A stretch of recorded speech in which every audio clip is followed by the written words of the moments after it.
Hi there. Stay tuned to the end of the show to hear the title cut from John Carroll's new album, Can't Afford Not To. Stand up.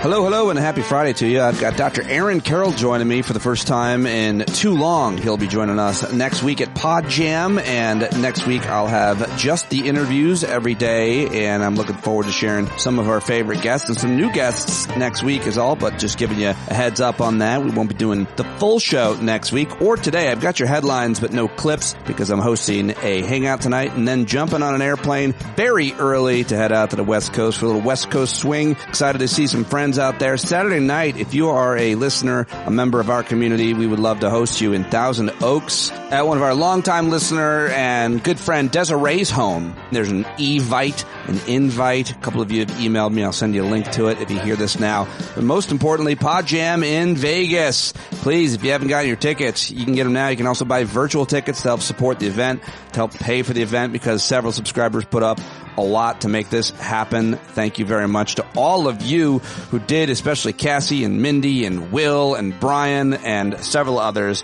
So thankful, so grateful to all of you. Now, let's get to those headlines and my conversation with Dr. Aaron Carroll. Plenty to talk about in today's news. And of course, a reminder, I can't do this daily podcast without your paid subscription. Today's show is brought to you by you. Patreon.com/PeteDominic. You can pay as little as $5 a month or as much as you want. And many of you pay a lot more. I am so grateful for that. All right.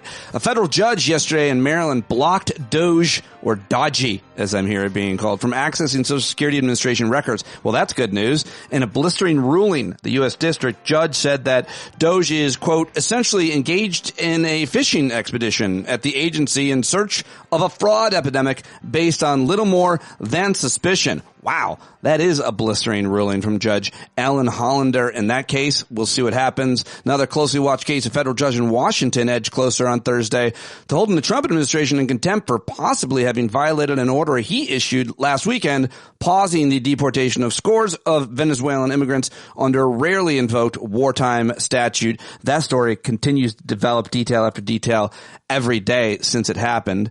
In Ukraine, apparently hours after agreeing to a partial ceasefire with Russia and a phone call with President Donald Trump, Ukrainian President Volodymyr Zelensky posted 10 images to his Telegram channel of fires and damage to the country's central Kirovohrad region.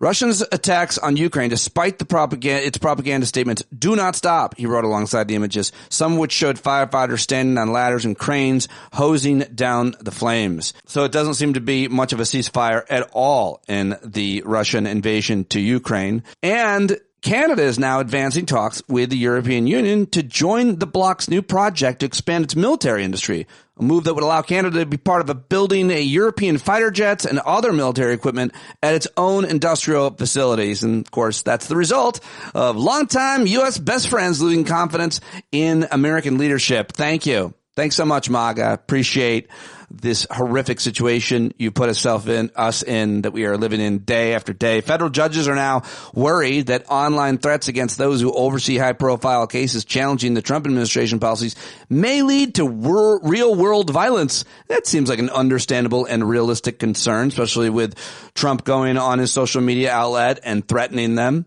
And this is a notable and disappointing resignation. The CEO of Amtrak, a guy named Stephen Gardner, in a statement yesterday announced he'll step down from the nation's passenger and freight rail company as the Trump administration targets funding for mass transit systems and other transportation initiatives across the country. Because, why not attack our train system, whatever is left of it?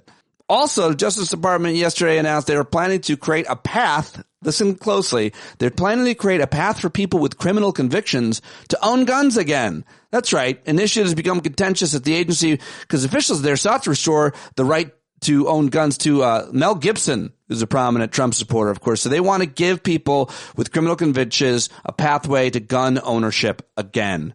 Oh, my dear Lord. Okay, they like everything that's bad. They support everything that's bad and dangerous and poisonous. Okay, in Minnesota, that state senator who was caught in a sting operation had to resign. Apparently he did resign yesterday after he was charged with soliciting a minor for prostitution. Republican Justin Eichhorn's life and family's life is ruined. He's the senator there in Grand Rapids. He submitted his resignation to the governor, Tim Walz. Wait, Grand Rapids, Minnesota. Okay. And Senator Minority Leader Mark Johnson said in a statement. There you go. So he's gone. And the Pentagon restored some web pages highlighting the crucial wartime contributions of Navajo code talkers and other Native American veterans on Wednesday after tribes condemned the action. So I guess that's good for whatever it's worth. And of course, you've read about or maybe committed violence against a Tesla dealership. Maybe you protested at one or something like that. I doubt you actually vandalize one, but we're continuing to see that type of violence, and I'm sure it's going to ramp up, that type of violence against big corporate symbols. But there is now more violence. Swatting is a form of violence, I guess. Well, it's not violence, but it could certainly lead to violence, and it is now happening to a lot of conservative supporters of Trump and Elon Musk.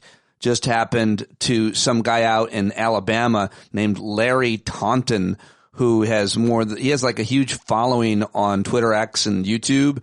And he's at least one of the dozen of influencers who now have been swatted in the last 2 weeks. Swatting is a crime that invokes making a bogus emergency call claiming a horrific emergency is taking place. Often a shooting draws police and first responders to a person's home and, of course, could lead to actual violence. But that is a pretty scary thing. But I think we're going to see a lot more of that. People are angry. People are scared. And they're trying to do whatever they can to prevent the madness. But almost all the influencers who have publicized their recent swattings are conservative supporters of Trump, apparently, according to reporting from CNN. So I'm sure we are going to see a lot more of that. All right. Those are the headlines that I've gathered for you here at the end of the week. I don't have any clips because it's going to be an early night, and I used to not even do the news on Friday until Ryan G., he knows where he is, said, I love it when you do the news on Friday. So there's the headlines, no clips, but a great conversation with Dr. Aaron Carroll coming up right now. He, of course, has like 15 degrees. He's now the president and CEO of AcademyHealth, which an organization that supports experts, researchers, and policymakers, helping them understand the best policies in healthcare, health services, and health research. AcademyHealth.org is their website. Of course, Aaron has been published. He was a regular contributor, as a matter of fact, to the New York Times for a long time. He's written 4 very important, great books. Most recently, The Bad Food Bible. He has an award-winning YouTube channel, and you should check that out. It is still always relevant to go watch all those videos. Healthcare Triage, breaking myths and debunking myths about your body and your health and nutrition and so much more. He's a great friend of mine, and I'm always happy when he is able to join the show. And he will join us in PODJAM in Las Vegas coming up. Let's do it right now with one of your all-time favorites, Dr. Aaron Carroll. And there he is, the final of the Vegas people that we've invited, by popular demand. We took a poll. You were tops, and you're that's very kind. And you're going to be there with your wife. How will you be with people, with listeners who've known you for a long time? What will your social anxiety? Are you comfortable? Because they really like you and they're going to want to talk to you and they know you and they feel like they know you. How will you? That's fine. I say all the time, it's like, I'm more than happy to talk, but you got to come to me.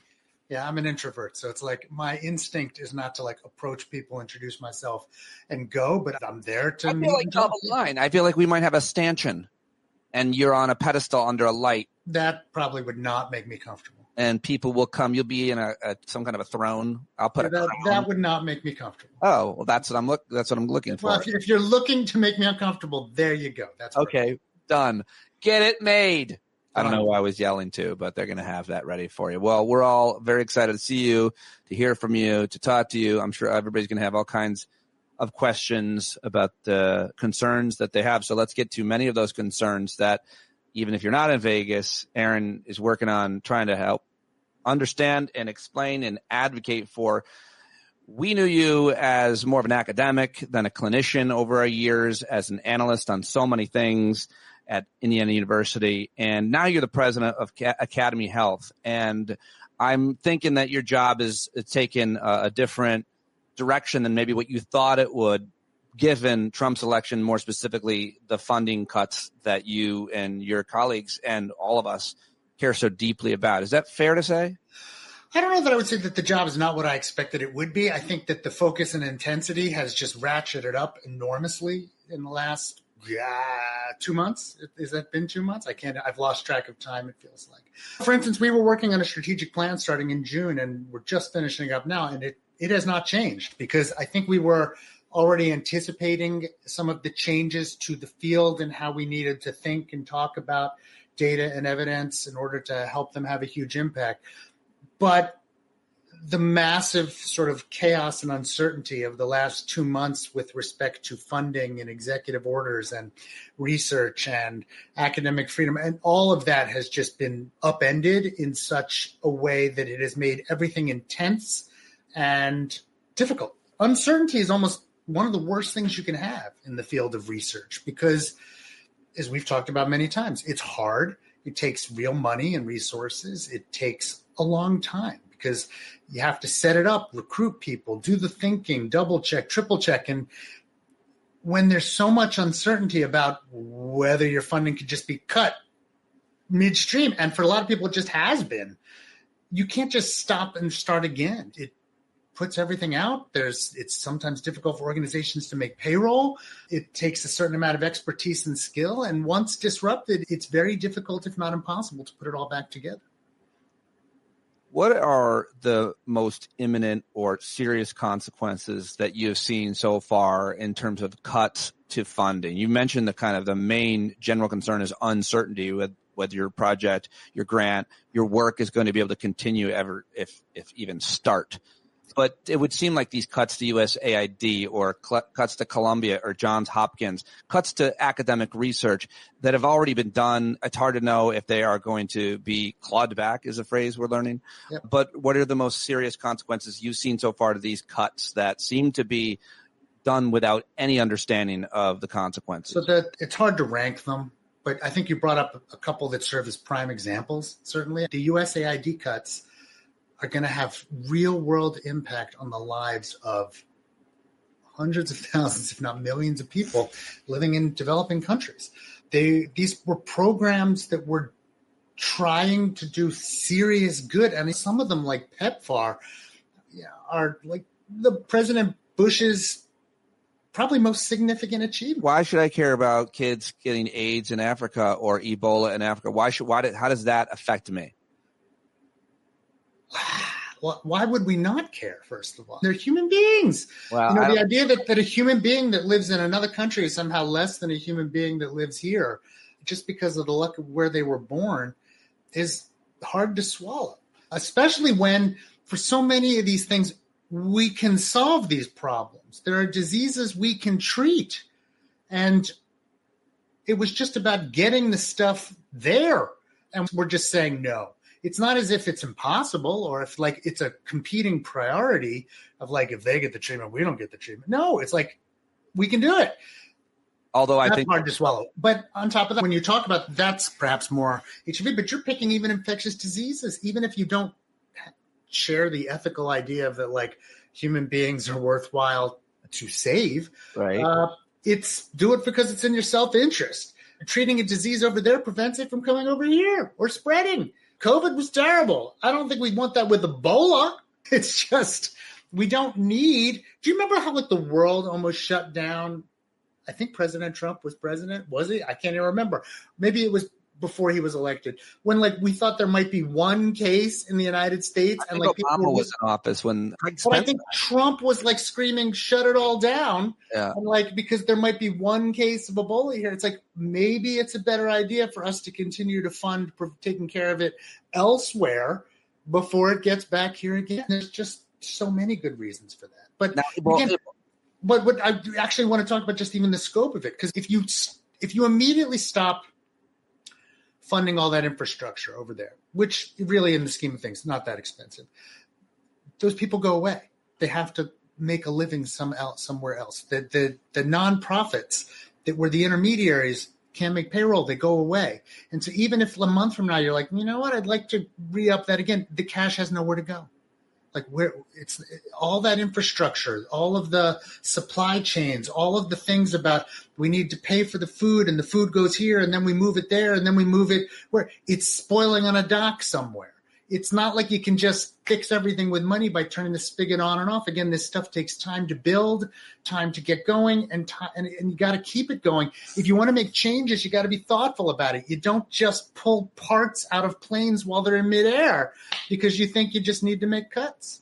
What about the academic research? You said what's happening at like some large institutions and even smaller scale, it's also the same kind of thing. It's like, look, I was very dependent for a long time on federal funding for my research. And this is not a woe is me, everything I value. And I always used to preach to my junior faculty who would complain sometimes it's hard to get funding. Like, it's supposed to be hard. Like, you're actually asking for taxpayers' money, hard-earned money, to give to you to enact your whims to see if maybe you're right. Now, you've got altruistic goals, and that's all fine, but it should be hard. It should be a competitive process, and I'm all for that, and I'm all for reforming it and making it more rigorous. But if you were to immediately have cut all of my funding off midstream, forget even putting my job at risk, everyone who worked on all those projects would be fired because that's what paid their salaries. Most of the grants go to salaries. And the same thing goes when you're conducting cancer research. Like, you can't, if you stop paying people, the lab technicians get fired. And often the lead scientists, if they can't recoup investment, they're going to get fired. And then what do? And you're not going to train new people. You're just going to gum up the entire machine. And it's incredibly hard once you've destroyed it to rebuild it. This is easy to message against because, and you've taught us this years ago, they cherry pick a study and then generally speaking, they misrepresent it, like transgenic mouse versus transgender mouse, or they make a study sound frivolous because it's being done on mice or caterpillars, but the end product would be some kind of potential genetic miracle or something like that. So, I mean, we can laugh about it, but I can't remember the exact thing, but it's something like lizard spit. I can't remember exactly what it is that turned into Ozempic. Like, it's just like, if you looked at the original studies for what eventually became Ozempic, these would be prime for making fun of. Like, why are we looking at this? Because you don't know ahead of time where this stuff is often going to lead.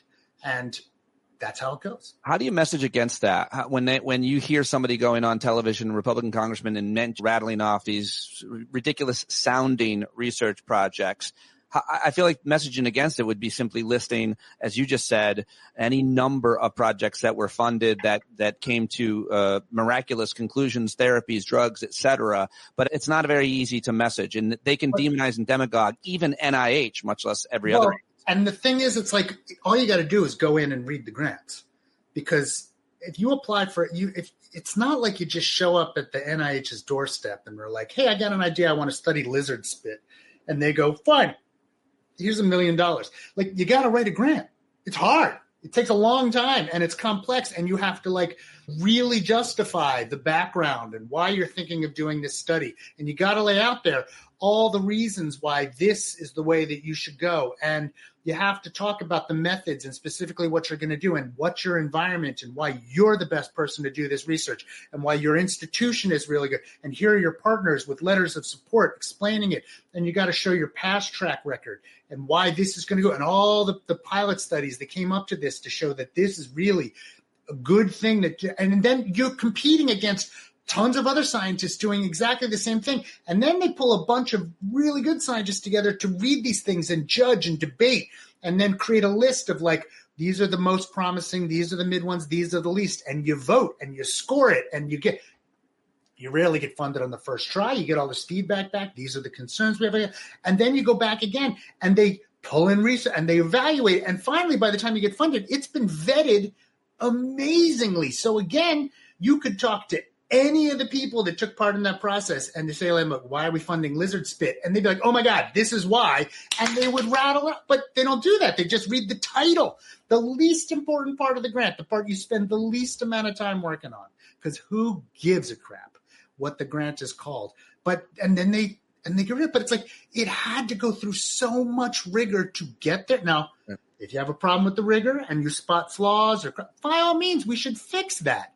But to just throw out ungodly number of man hours and actual resource dollars that went into the judging and vetting of all that research because you just want to. Like, you just created more waste than you could possibly hope to be preventing. That's a really good point. Yeah, look how much waste you actually just created and didn't prevent any at all. Yeah.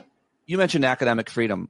What does that mean, and what are your concerns? Well, part of it, the whole way that we've built up the research enterprise is that you don't want people only doing research which is politically loved at the moment, because you just don't know.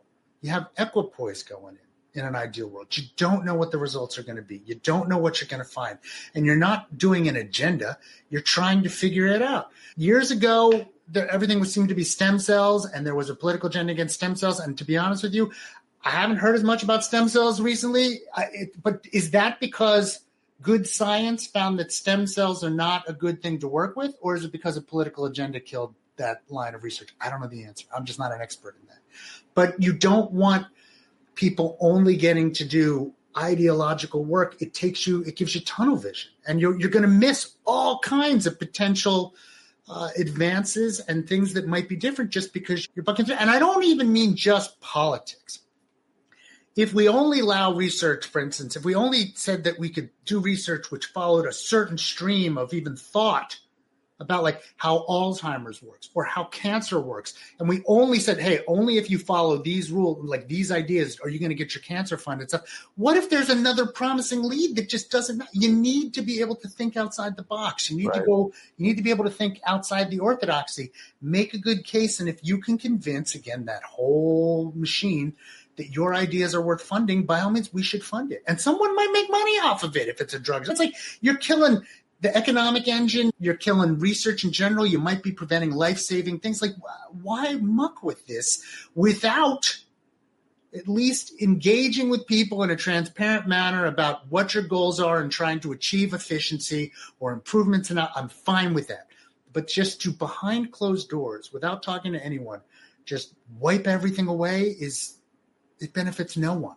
On the political point, it would seem that there's some concern for those who are doing research or working with mRNA vaccine technology. Are you familiar with this story? The NIH, because it's for treatment of infectious diseases, including flu and AIDS and cancer, and for whatever reason, they're being told maybe just don't mention it. It seems like researchers and folks who are trying to do good work are trying to find ways around certain references. The scientists say that officials from NIH urge them to remove references to mRNA vaccine technology. What's the deal here?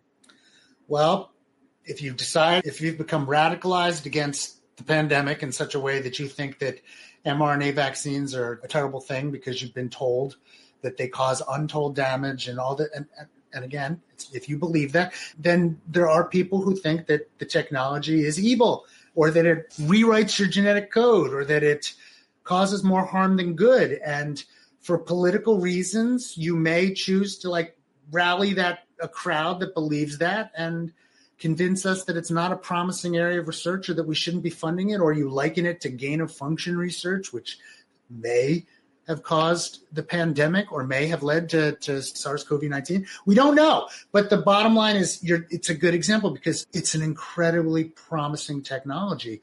There have been some really interesting studies showing that mRNA-developed work might be helpful with pancreatic cancer, for which we have very little.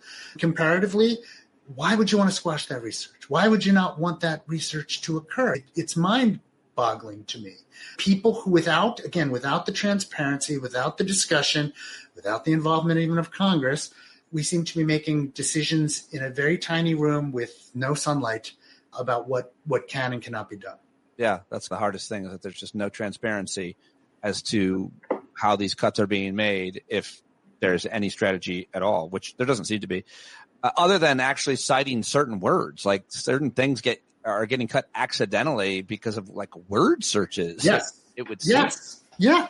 And it's and some of it makes no sense because, again, I feel like every paper that I have ever written has the word bias in it. Why? Because I have a canned line that I use in my limitation section, which is always this research, like all research, has biases that warrant further consideration. This might be true. That might be true. It has nothing even to do with race or gender. It's a word. It's bias. But if you were to do a word search on me and say, like, we got to delete every paper with the word bias, and like everything I've ever done, which not very little of it focuses on DEI, gone. And it's like, this is where it gets silly. These are just words. Like, they have meaning.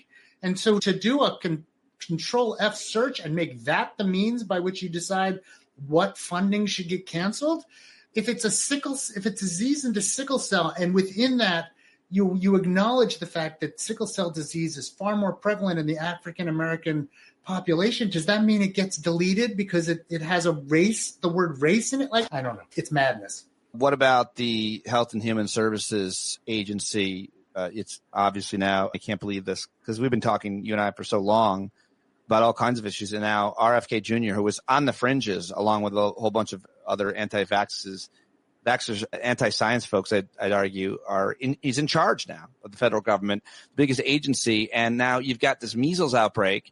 More people have gotten measles this year than all of last year combined, or more people have died. It's like over 300 now. And you've got the bird flu situation. RFK's suggestion, by the way, is let it go. Like, let the chickens, just don't kill them, don't cull them. And I read a whole article about it. And of course, I guess it was the New York Times. They refer to a biologist and an economist and an agriculture expert and so on. And then you get done reading the article, you're like, I don't think the guy in charge of HHS, who could talk to anybody he wants, asked anybody their opinion. Okay. So we should acknowledge that the head of HHS is an administrative job. He is not in the lab doing the research. So in an ideal world, I agree with you. He may, if like asked off the cuff, offer an idea. And let me tell you, it's like, he's not the first person to vocalize that. Now, I believe that if you asked a bunch of people who are knowledgeable in the field, they could probably give really good answers as to why that's not our best option. And there are other things we should do. But I don't want to demonize the idea or the fact that like we should be able to just recognize that like we need to have these, and I want to encourage having these conversations in public. So this is where I'm not going to just start railing against RFK. He's got an important job. It is my goal that like we continue to work with HHS and we continue to have funding for research and we continue to do good things. And we only do that by continuing to have discussions and providing the best data and evidence and using science to offer up good options for steps that we can take. In this case, I bet that there are really solid arguments against not doing that because it could lead to catastrophe. But let's have those conversations and let's do it in a way that's convincing and gets the job done. That I'm all for. What you see me get heated about is when these things are being done in a room with like 3 people. I have no idea who they are. There's no discussion, no understanding, radical action. That's the problem. Like we've had administrations with beliefs go one way or the other. We can have discussions. We can pull the levers. We can have congressional input. We can have hearings which help bring data to light or evidence to light. We can do all of those things and we can make change. But that's not what's happening. Right now, it's so much black box. And to the measles? Look, there's no question in my mind the best way to prevent measles is to promote vaccination. I've been unwavering in that. And I think we absolutely have to keep countering misinformation about vaccines in moving forward. But I don't ever want to minimize the outcomes. But like still, the vast majority of Americans are vaccinated against measles, mumps, and MR. And we need to work on getting more people. We do that by continuing to build trust. We do that by continuing to answer questions and counter fears and do that. That's too rarely what actually occurs. It's like people screaming and yelling at each other and talking down and saying the other's not listening and that they don't understand. That changes 0 people's minds, no behavior. And so, yes, we need to work on improving uptake of the MMR, especially in certain populations, but we're not going about it always the right way. How about this? The White House yesterday removed advisory defining gun violence as a public health issue. Webpage listing statistics and information on shootings taken down as Trump seeks to, quote, protect the Second Amendment. Talking about gun violence, as a public health issue was, I think, meant to take the temperature down around this obviously controversial American issue of gun ownership and so on. But it's like the leading cause of death in adolescence or something like that. The idea of obfuscating something for political purposes, in this case, removing an advisory defining gun violence as a public health issue. Is that problematic, or is it just like political, like, they're just doing this and they're appeasing the gun rights folks, but we're still going to be working on this issue and thinking about it as a public health issue? I think there are tons of people that are going to continue to work on this issue. It has not been a focus of much federal funding. It's much more privately funded. I think that will continue. Erasing the data doesn't change the reality. All of those things are true. But I imagine this is more about political action than it is real action. There's plenty of data. There's lots more that can be done. But it's, again, another example where I think we have to do a better job of communicating the risk and also what we can do to mitigate the risk. And there are lots of different ways and lots of great people doing research in how do we make things safer. We can't let the perfect be the enemy of the good. In public health, so much often, more is better than perfect. And we need more gun safety. We need, more education. We need perhaps laws that make it so that guns don't get into the wrong hands. There's lots of things we can do. And I totally agree. Hiding data, taking data. We are against removing data. Even the mission of our organization is to promote and encourage the use of data and evidence to improve health and healthcare for all. More data, more information, more knowledge is always better, period. And I wish that we would not politicize any issues with respect to trying to improve people's health. For years, the Medicaid program, well, since its creation, it's been controversial. We've talked about it so many times. You know how the program works as well as anybody. What they're trying to tell us is there's a lot of waste, fraud, and abuse in Medicaid. They want to cut that. But what they're really going to likely do is cut the actual benefits of Medicaid. What do you want to say about this issue? What are your concerns around Medicaid cuts? Yeah, I'm sure that there's waste, fraud, and abuse. I'm sure that the number is greater than zero. I can tell you that none of the proposed actions that I've seen will get at that or try to reduce that to zero. Instead, it's trying to make either new proposals for things like work requirements, which really just lead to red tape, which cause a lot of people to drop out of the program or lose their coverage because it's very hard to maintain and prove that you deserve it, or by passing the buck to states and saying, we're just going to give you less money, figure it out. And the only way to figure it out, of course, is to really cut benefits or to cut coverage. There's no magic in this. Medicaid is already super lean and super cheap. Private insurance costs more because it does more in the United States of America. So none of the proposed examples, which will, to how we reduce Medicaid spending, are going to not have major consequences. They're either going to affect access, quality, or, you're reducing costs, so it's going to affect access or quality. And I would love to have, again, open, honest conversations about what these would do and why, but we're not even having those debates, I really feels like, at a congressional level. A lot of this is pass the buck. We'll decide later. We'll figure it out. Oh, we're not going to cut that. You got to cut something. It is simple math. If you need to remove hundreds of billions of dollars from Medicaid, it's going to come by definition on a huge amount of Medicaid spending is spent on kids, pregnant women, disabled people, and elderly people. That's the vast majority of it. So which group of those four do you want getting back to work? Or it's like, what are the work requirements going to do? None of those people by definition should really be working. So I don't know, or may not be able to be working. So there is no good answer for where does it come from? I say put the kids to work. Well, don't get me wrong, that's been proposed, but we'll see. All right. Well, we'll hear more from you out in Las Vegas. Very excited to see you in the flesh and really appreciate you joining us today. Thank you very much for joining us. Keep up the good work at AcademyHealth, and always grateful for your time, my friend. Anytime.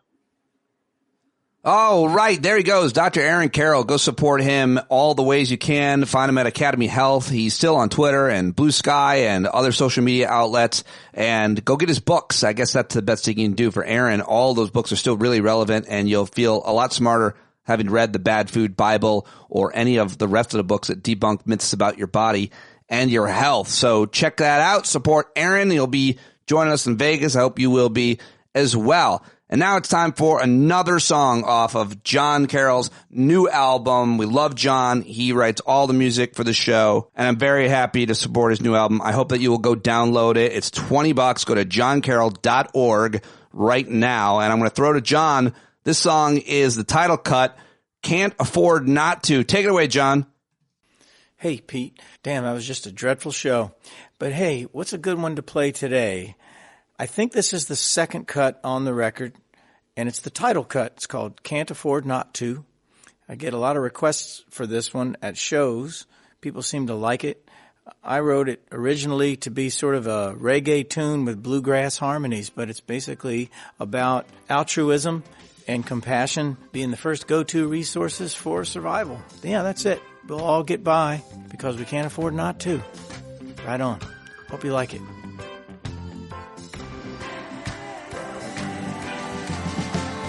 I was on my own in another country. I found myself down and out of money. Well, this man was not rich, and he wasn't that young. He barely had anybody, gave me some insight. I tried to understand why. He said, I've always believed that these gifts we receive right around on a wheel to and from you and me.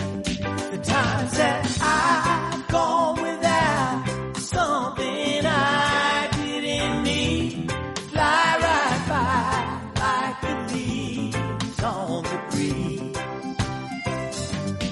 And you may not be my friend, you may not even know me, we'll break even in the end. That's the deal, so you don't owe me. When you came by the break, here I've got to help you out. See, I can't afford not to.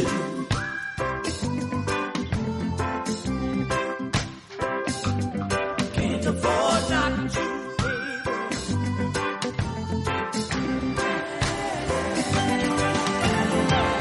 Later on the way home from vacation, I met a man who'd been sleeping in the station.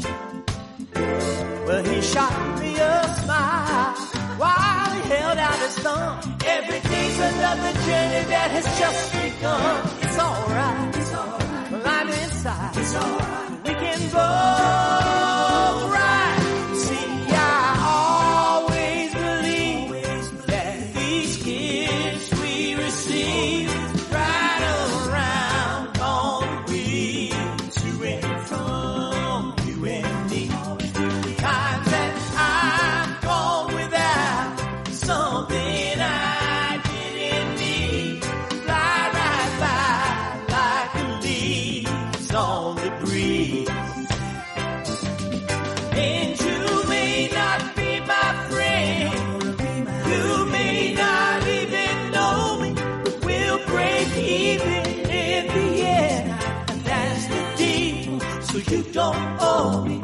When you came by the break, here I've got to help you out. See, I can't afford not to. Got to help you out, 'cause I can't afford not to.